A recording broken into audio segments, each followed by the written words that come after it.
एक 10 साल के बच्चे की कल्पना कीजिए। वो कार्टून देख रहा है, मिठाई खा रहा है, दोस्तों के साथ हंस रहा है, और फिर भी उसने अपने हाथों से किसी की जान ले ली है। इतिहास में ऐसे बच्चों की संख्या आम धारणा से कहीं अधिक है, और सबसे भयावह बात यह है कि उनमें से अधिकांश को अपने किए पर न तो डर लगा और न ही पछतावा। बिल्कुल भी नहीं। वैज्ञानिक इसे सहानुभूति का पूर्ण अभाव कहते हैं। सरल शब्दों में, ऐसा बच्चा दूसरों के दर्द को अपना दर्द नहीं समझ पाता। ऐसा इसलिए नहीं कि वो दुष्ट है, बल्कि उसका मस्तिष्क अलग तरह से काम करता है। ये फिल्मों के खलनायक जैसा व्यवहार नहीं है, ये एक विकासात्मक विकार है। कुछ बच्चे इन मस्तिष्क विशेषताओं के साथ पैदा होते हैं, अन्य बचपन में दुर्व्यवहार के कारण इन्हें प्राप्त कर लेते हैं। ऐसे बच्चों में करुणा के लिए जिम्मेदार मस्तिष्क का क्षेत्र दूसरों के दुख पर शायद ही कोई प्रतिक्रिया देता है। स्कैन से पता चलता है कि जहां गतिविधि होनी चाहिए वहां पूर्ण सन्नाटा होता है। बाहरी तौर पर वे बिल्कुल सामान्य दिखते हैं। वे मुस्कुराते हैं, मजाक करते हैं, अच्छे अंक लाते हैं। उनके आसपास किसी को भी इस बात का अंदाजा नहीं होता कि उनके अंदर क्या चल रहा है, इसीलिए उन्हें पहले से पहचानना इतना मुश्किल होता है। वे राक्षस जैसे नहीं दिखते, वे आपके पड़ोसी, सहपाठी या गली के किसी आम बच्चे जैसे लगते हैं। मनोवैज्ञानिक कहते हैं कि अगर ऐसे बच्चे की पहचान जल्दी न की जाए और तुरंत हस्तक्षेप न किया जाए तो त्रासदी की संभावना समय के साथ बढ़ती ही जाती है। समय पर हस्तक्षेप वास्तव में परिणाम बदल सकता है। 1968 में इंग्लैंड के न्यूकैसल में एक ऐसी घटना घटी जिसने अनुभवी जांचकर्ताओं को भी स्तब्ध कर दिया। मैरी नाम की एक 10 वर्षीय लड़की ने 2 छोटे लड़कों का गला घोट दिया। एक 3 साल का था, दूसरा 4 साल का। बस यूं ही, कोई कारण नहीं। वो बस ये जानना चाहती थी कि ऐसा करना कैसा होता है। पूछताछ के दौरान वह शांत और जिज्ञासु बनी रही। उसने हर बात बिना किसी हिचकिचाहट के बताई। जांचकर्ता ये तय नहीं कर पा रहे थे कि वे किसी बच्ची से निपट रहे हैं या किसी और से। वो पीड़ितों में से एक के माता-पिता के पास गई और पूछा कि अंतिम संस्कार कब होगा। वो उसमें शामिल होना चाहती थी, दुख से नहीं बल्कि जो हो रहा था उसके बारे में जानने की साधारण जिज्ञासा से। पड़ोसियों ने मैरी को मिलनसार और बातूनी बताया। किसी ने कुछ भी अजीब नहीं देखा। एक साधारण सी मुस्कान वाली एक साधारण लड़की, जब तक सच्चाई सामने नहीं आई। अदालत ने उसे दोषी पाया, लेकिन 10 साल की बच्ची को जेल भेजना सिर्फ एक कानूनी सवाल नहीं है। ये सवाल है कि ऐसे व्यक्ति के साथ क्या किया जाए। मैरी ने 10 साल से अधिक समय बंद संस्थानों में बिताया। रिहाई के बाद उसे एक नया नाम और एक नई पहचान दी गई। अब वो आम लोगों के बीच रहती है और सच्चाई किसी को नहीं पता। उसकी कहानी ब्रिटिश न्याय प्रणाली के लिए एक महत्वपूर्ण मोड़ साबित हुई।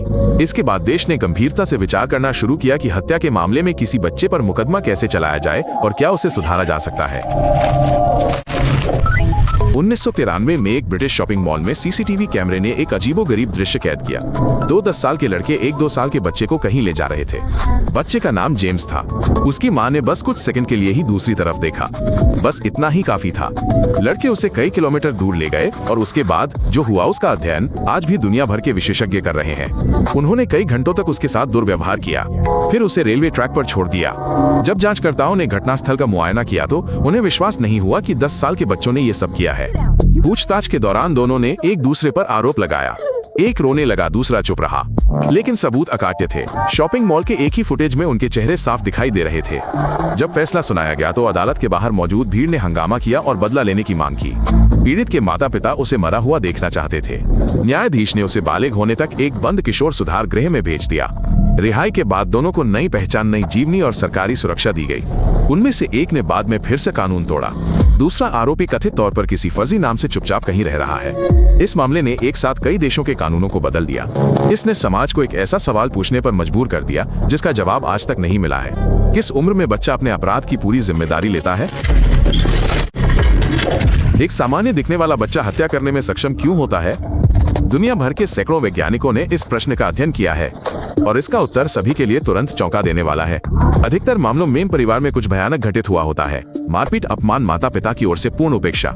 ऐसे वातावरण में बच्चे का मस्तिष्क जीवित रहने के लिए खुद को पुनर्गठित करता है और दूसरों के दर्द को महसूस करने की क्षमता खो देता है। लेकिन ऐसे भी मामले हैं जहां सब कुछ ठीक प्रतीत होता है। एक अच्छा परिवार, देखभाल करने वाले माता-पिता, फिर भी बच्चा बहुत छोटी उम्र से ही क्रूरता प्रदर्शित करता है। ये उन विशेषताओं को दर्शाता है जिनके साथ वे पैदा होते हैं। वैज्ञानिकों ने पाया है कि ऐसे कुछ बच्चों में मस्तिष्क के विभिन्न क्षेत्रों के बीच संबंध अलग तरह से संरचित होते हैं। उनका आनंद केंद्र निकटता और स्नेह से नहीं बल्कि दूसरे प्राणी पर नियंत्रण की भावना से सक्रिय होता है। जानवरों के प्रति क्रूरता, आगजनी, क्रूर कल्पनाएं, ये केवल बचकानी शरारतें नहीं हैं, ये खतरे के संकेत हैं। और जब वयस्क इन्हें अनदेखा करते हैं तो बच्चा ये निष्कर्ष निकालता है कि उसे कुछ भी करने की अनुमति है। ऐसे बच्चों की शीघ्र पहचान वास्तव में जीवन बचाती है। लेकिन अधिकांश देशों में आवश्यक प्रणाली या तो मौजूद ही नहीं है या फिर किसी त्रासदी के घटित होने के बाद ही सक्रिय होती है। विशेष परीक्षणों से 6 या 7 वर्ष की आयु में ही खतरनाक विकासात्मक अक्षमताओं की पहचान की जा सकती है। समस्या यह है कि कोई भी बच्चे को ऐसी स्थिति से ग्रसित घोषित नहीं करना चाहता। इस बीच समय बीतता रहता है। जब बाल हत्यारे बड़े होकर आजाद हो जाते हैं तो उनका क्या होता है? ज्यादातर देशों में उन्हें नए दस्तावेज दे दिए जाते हैं और वे सचमुच भीड़ में गुम हो जाते हैं। ऐसे मामलों में कानून उनकी पहचान को पूरी तरह सुरक्षित रखता है। कोई सार्वजनिक सूची नहीं, पड़ोसियों को कोई चेतावनी नहीं। ऐसा व्यक्ति आपके पड़ोस में रह सकता है और किसी को पता भी नहीं चलेगा। कुछ लोग सचमुच बदल जाते हैं। मनोवैज्ञानिक कहते हैं कि अगर आप बचपन से ही गहन और प्रभावी सुधार का प्रयास करें तो सामान्य जीवन जीने की पूरी संभावना होती है। सभी के लिए नहीं, लेकिन कई लोगों के लिए। लेकिन आंकड़े चिंताजनक हैं। बचपन में गंभीर अपराध करने वालों में आम आबादी की तुलना में बार-बार अपराध करने की प्रवृत्ति कहीं ज्यादा होती है। कई देश ऐसे गुप्त डेटाबेस बनाने की कोशिश कर रहे हैं जो केवल कानून प्रवर्तन एजेंसियों के लिए सुलभ हों। लेकिन मानवाधिकार कार्यकर्ता इसका विरोध करते हैं, ये कहते हुए कि हर व्यक्ति को नए सिरे से जीवन शुरू करने का अधिकार है। समाज बटा हुआ है। कुछ लोग ऐसे लोगों पर हमेशा के लिए पूर्ण नियंत्रण चाहते हैं। वहीं दूसरे जोर देते हैं कि अगर किसी व्यक्ति ने अपनी सजा पूरी कर ली है और उसका पुनर्वास हो गया है तो उसे दूसरा मौका पाने का अधिकार है। ये मुद्दा दुनिया में कहीं भी हल नहीं हुआ है। समाज की सुरक्षा और नए जीवन के अधिकार के बीच की सीमा रेखा कहाँ है, ये कोई नहीं जानता। और पूर्व बाल हत्यारों का जीवन भी जारी है। चैनल को सब्सक्राइब करें और अन्य एपिसोड देखें, ये महत्वपूर्ण है।